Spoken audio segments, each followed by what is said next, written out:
Hello అండి. నమస్తే. Welcome back to my channel. ఇవాల్టి వీడియోలో రాయలసీమ స్పెషల్ రాగి సంగటి, అలాగే చికెన్ కర్రీ తయారీని ఈ వీడియోలో చూపిస్తున్నాను.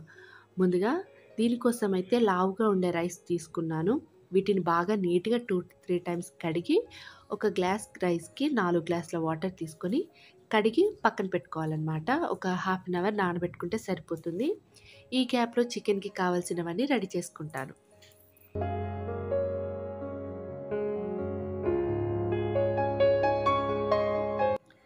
ఇక్కడైతే నేను అల్లం వెల్లుల్లి పేస్ట్ చేసుకుంటున్నాను.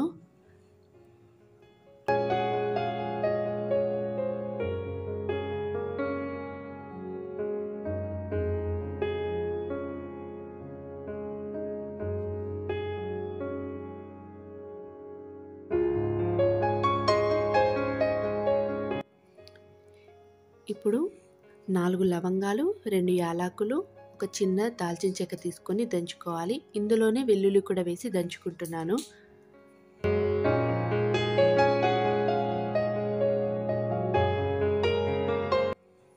మరీ మెత్తగా కాకుండా నార్మల్‌గా కచ్చాపచ్చగా దంచుకోవాలి. ఇక్కడైతే నేను రైస్ పెట్టేస్తున్నాను. సంగటి కోసం నానబెట్టుకున్నాను కదా! అది పక్కన పెట్టేసి ఇంకో కుక్కర్‌లో చికెన్ చేస్తున్నాను.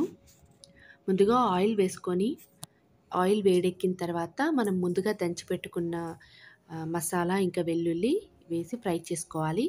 ఇది బాగా ఫ్రై అయిన తర్వాత ఆనియన్ కూడా వేసి ఫ్రై చేసుకోవాలి. ఆనియన్‌ని జస్ట్ ఒక సెకండ్ పాటు గ్రైండ్ చేస్తే మనకి ఇలా కచ్చా పచ్చగా అవుతుంది. దాన్ని వేసుకొని ఇది కూడా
చికెన్‌ని కూడా వేసుకొని హై ఫ్లేమ్‌లో ఒక 2 నిమిషాలు కలుపుకోవాలి.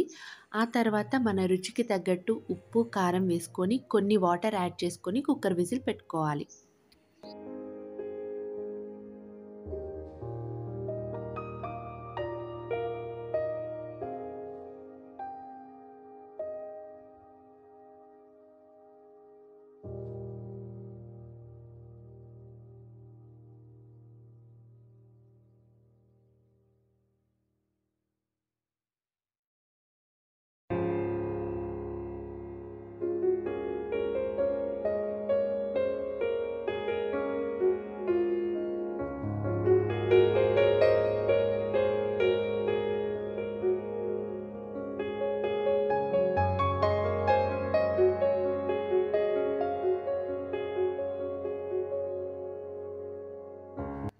ఈలోపు మన రైస్ కూడా బాగా ఉడికిపోయింది. ఇప్పుడు ఒక్కసారి అలా కలుపుకొని నేను ఒక గ్లాస్ రైస్ తీసుకున్నాను కదా!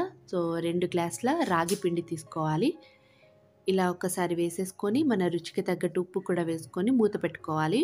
ఒక 5 నిమిషాలు ఆ ఆవిరికే ఉడికిపోతుంది పిండి అంతా. బాగా ఉడికిన తర్వాత ఒకసారి బాగా కలుపుకోవాలి.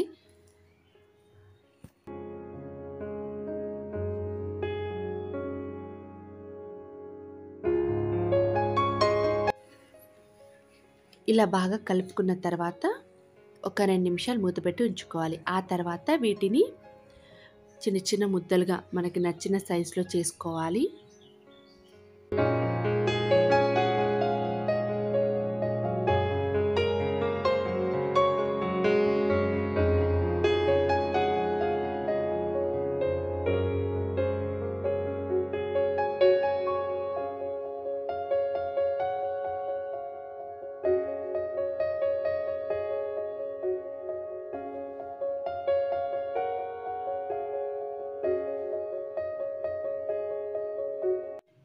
ఇక్కడ చికెన్ కూడా రెడీ అయిపోయింది. సో, ఒకసారి మూత తీసేసుకొని ఇందులో ధనియాల పొడి, అలాగే కొబ్బరి పొడి వేసుకొని కలుపుకోవాలి.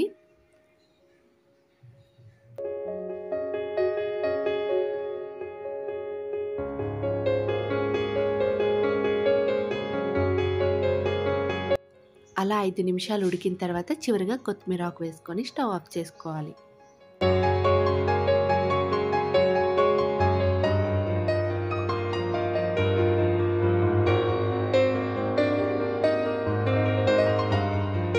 వేడి వేడి రాగి సంగటి అలాగే చికెన్ కూడా రెడీ అయింది.